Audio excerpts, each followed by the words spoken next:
You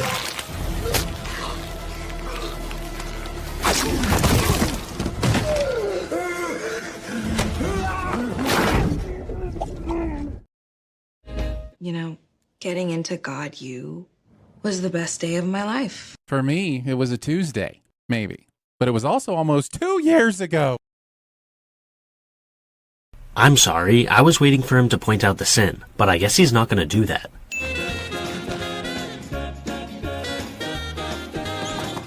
A telephone, a walkie-talkie, or 2 cups with a string could have been used to warn these guys that they're doing science incorrectly. When we see inside the lab, there's no telephone anywhere in sight, and we also don't see any walkie-talkies. Seeing as this takes place in 1967, cell phones are also not an option.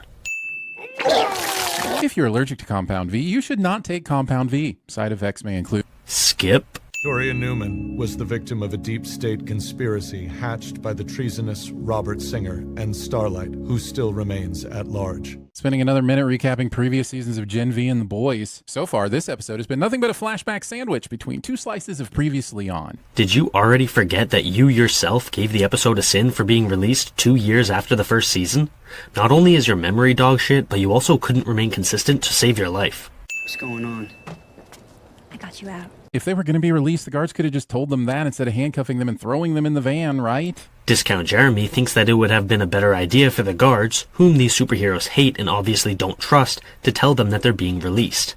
That's just a really dumb idea, not to mention the fact that it would take away from the intimidation factor that Vought is working with. Watch the stinger. Would hate for that thing to get set off. You'd die a horrible death. And I would too. Lols. Like, how would you know any of that? She probably just knows, like intuitively. I mean, we're working with literal magic here, dude. Hey, seriously, where's Marie? She broke out. That's all I know. That was months ago. At the end of season 1, I said, "You appear to be in an unnecessary cliffhanger, which we'll all forget about until the next batch of Previously Ons brings us up to speed just in time for it to not matter and be quickly resolved so that the next season can do its own thing." Credit where credit is due. You saw this coming, and that deserves a sin-off.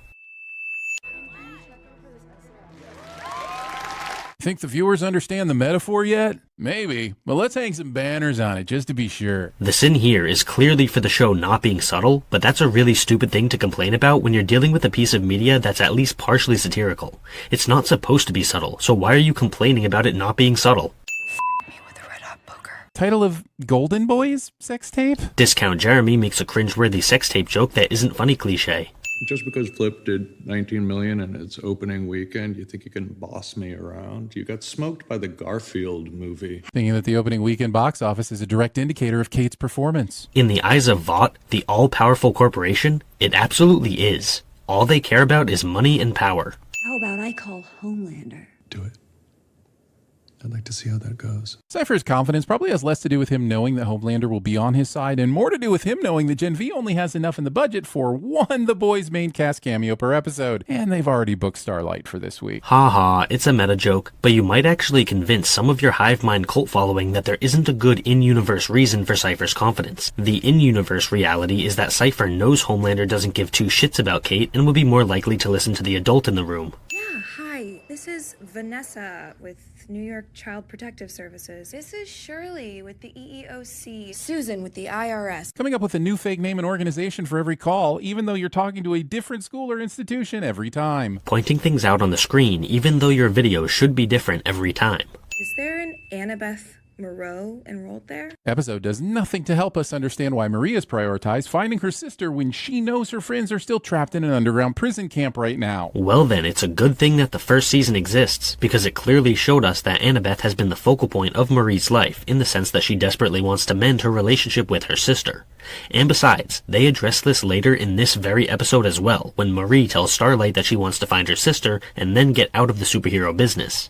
She's scared of Vought and simply wants to get her remaining family and escape. And big news today out of Godolphin University. Jordan Lee and Emma Meyer have officially rematriculated after being exonerated by the Godolphin Commission. Marie changes channels just in time to see some news position that conveniently catches her up on what's happened in the episode so far. What do you not understand about satire? Not to mention that, even in-universe, it makes total sense for Marie to put the news on so that she can stay informed.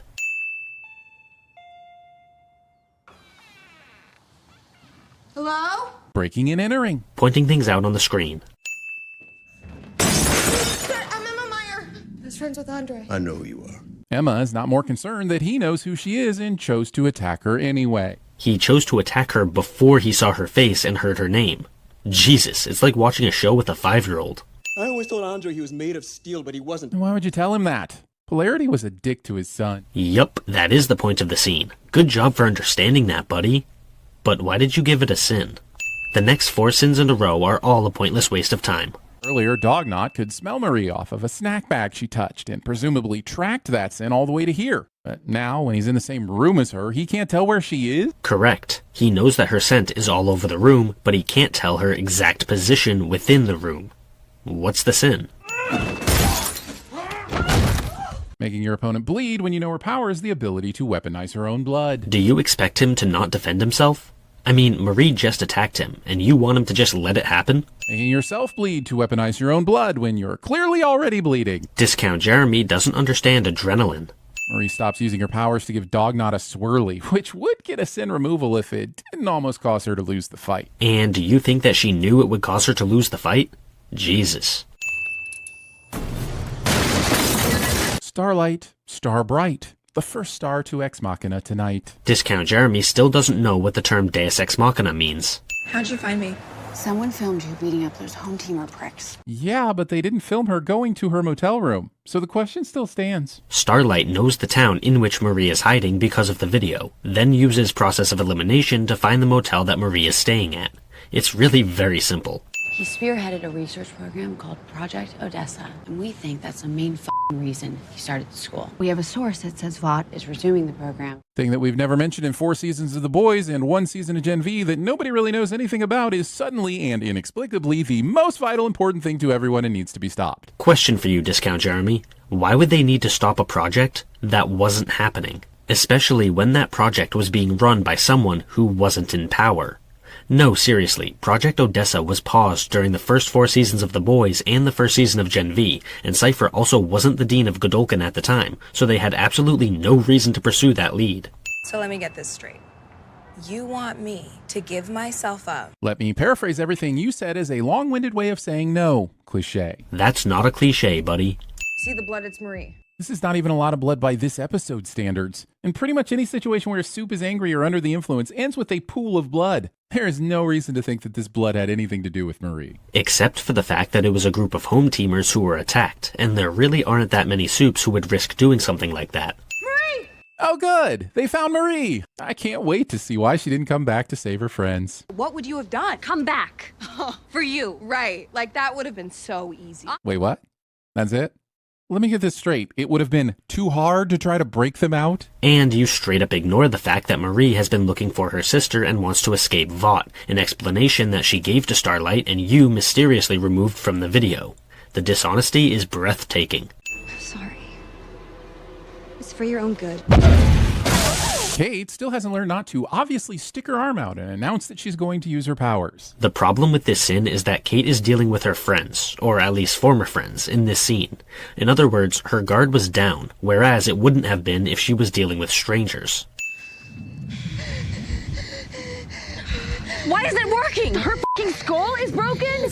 The blood keeps spilling out? Throughout season 1, Marie's blood magic got more and more powerful, but is now limited by Kate's fragile skull and drama. Marie clearly doesn't know how to fix a broken skull, even if that's something she can do at all. Yes, she got more powerful during season 1, but no, she never learned how to fix a skull. There's no contradiction here.